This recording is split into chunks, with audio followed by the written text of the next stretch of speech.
as a segue to discussing in the second part of this interview your observations about Ukraine, here's someone in the heart of that issue who doesn't normally talk about Gaza, calling for a ceasefire in Gaza. I won't even say what it is. You'll know in a minute. And of course, there is a translator. Cut number 8, Chris. We have come up with a number of initiatives of the UN Security Council calling for a ceasefire. The US has blocked that, vetoing those initiatives. Had we been working in solidarity, trying to secure an agreement, that would be the positive scenario, but so far it has not succeeded. We directly call for a ceasefire.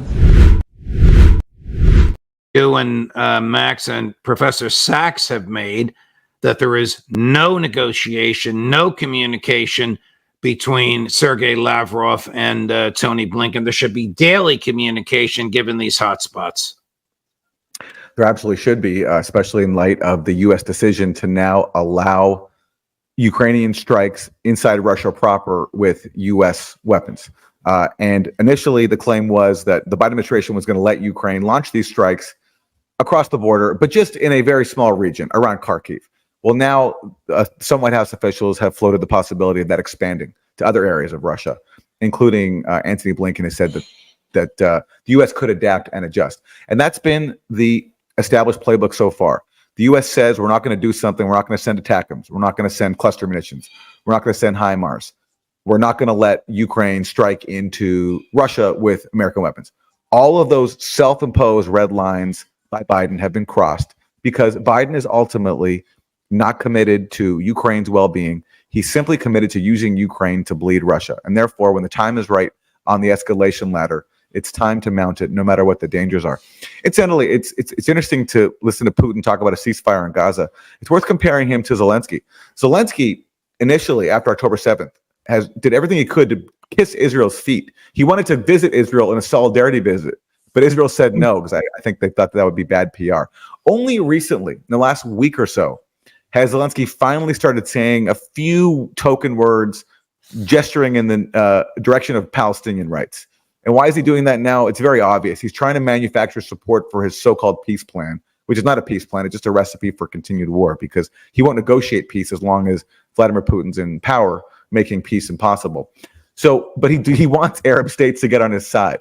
So I think the Ukrainian government is calculated. They say a few nice things about the need for a Palestinian state one day, and we try to back off Zelensky's unfettered support for Israel. Then maybe we can get some Arab states to support our fake peace. This is crazy. Yeah, here's you mentioned the U.S. When we could add British, German, Swedish permission to use weapons and aim them inside Russia. Here's Foreign Minister Lavrov saying we're not going to put up with this. Cut number 1. We have shown that we will not put up with this, and that we will not allow Ukraine to be used as a direct threat to our security, as an instrument for the destruction of everything Russian on historical Russian lands. They did this for more than 2 decades, or even 30 years, immediately after the disappearance of the Soviet Union. Their goal was to destroy everything Russian, from the language to the government in this territory, which they wanted to take for themselves.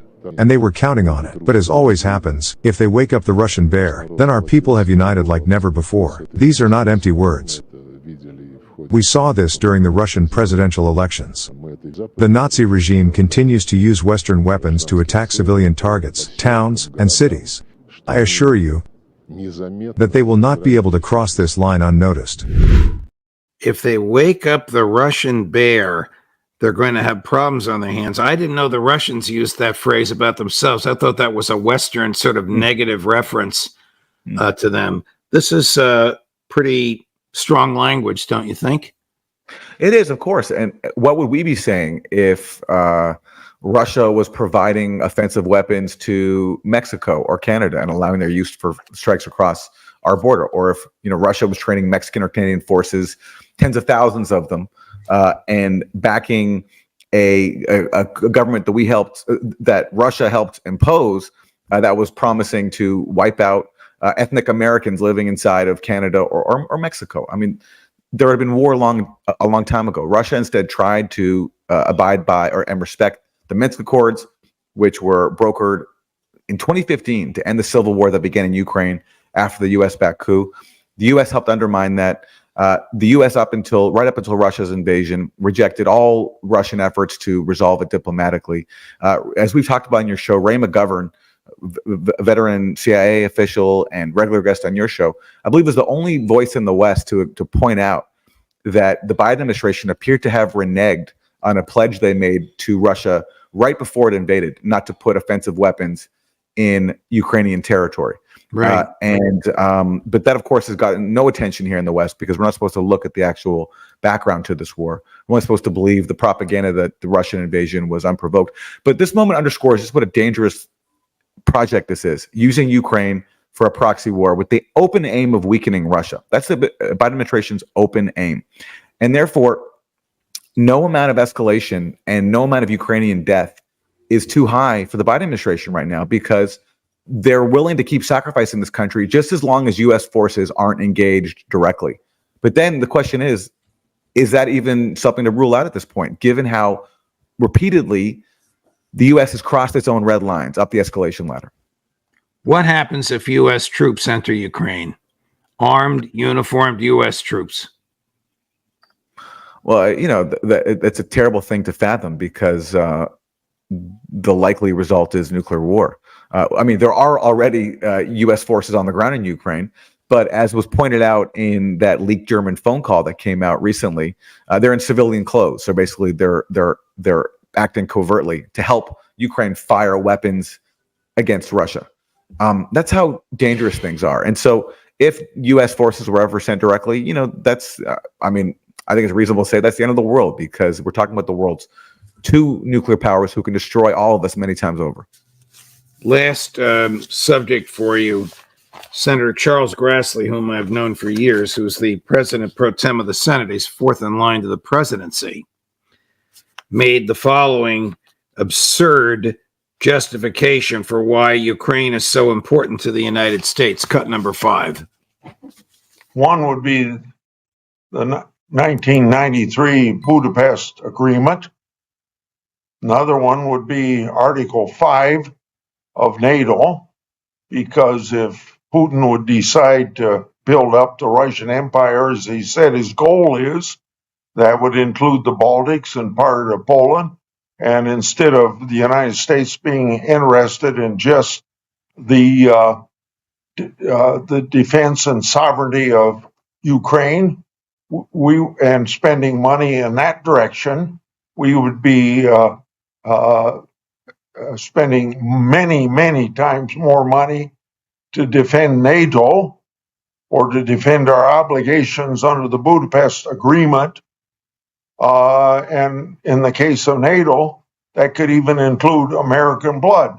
So I think it's in our national security interest to support Ukraine outside of the leadership responsibilities that the United States has, is to have a consistent foreign policy so our friends will follow us and so that our enemies will fear us.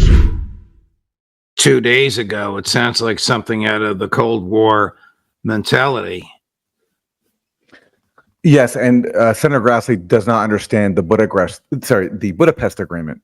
He talks about our obligations under the Budapest Agreement. The Budapest Agreement can talk about obligations. They talk about giving assurances, which is different than an obligation.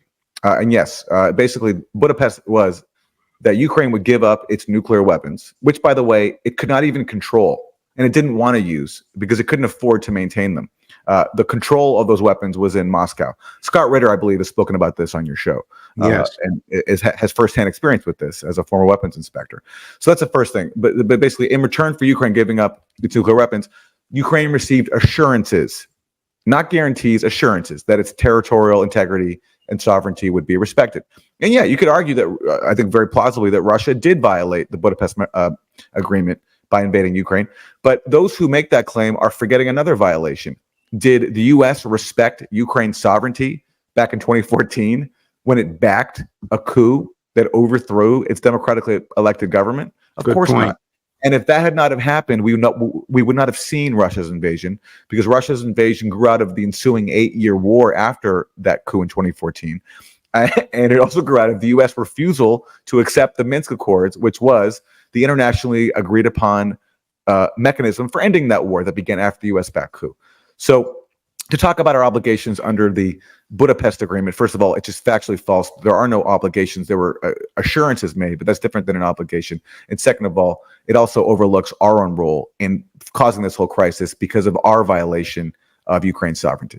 I think you've taken apart his argument very nicely, Aaron. Thank you for your time, my friend. I know you're in another part of the planet, but thank you very much for interrupting your evening to join us. All the best. Safe travels. I hope we see you again next week. Thank you, Judge.